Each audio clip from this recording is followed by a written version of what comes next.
What I'm about to tell you is not a movie scene, it's reality. This is how Steven Spielberg hacked Hollywood. Now, we all know about Steven Spielberg, one of the greatest directors ever. But do you know how he got his first break?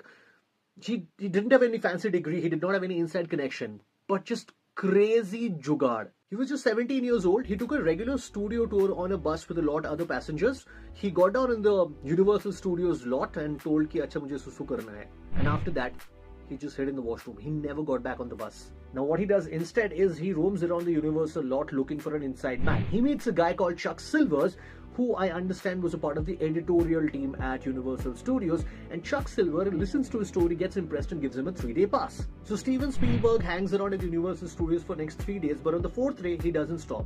He apparently wears a suit, gets his dad's briefcase and just waves to the guard saying, "Hey, Scotty karke andar ghus gaya." And he pretended to be a person who works at Universal Studios for the next couple of months. But what he did there was interesting.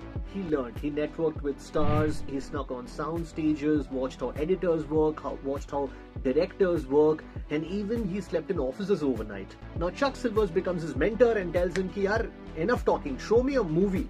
Steven Spielberg was apparently making movies since the age of 12.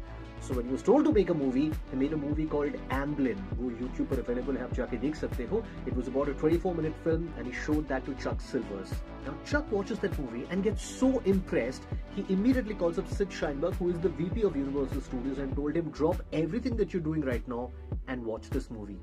Now the VP of Universal Studios watches that movie, gets super impressed with Steven Spielberg and offers him a deal there, a 7-year deal with Universal Studios. Steven Spielberg becomes the youngest ever director to get a major deal with a Hollywood studio. Moral of the story, I guess crazy things happen when you don't give up.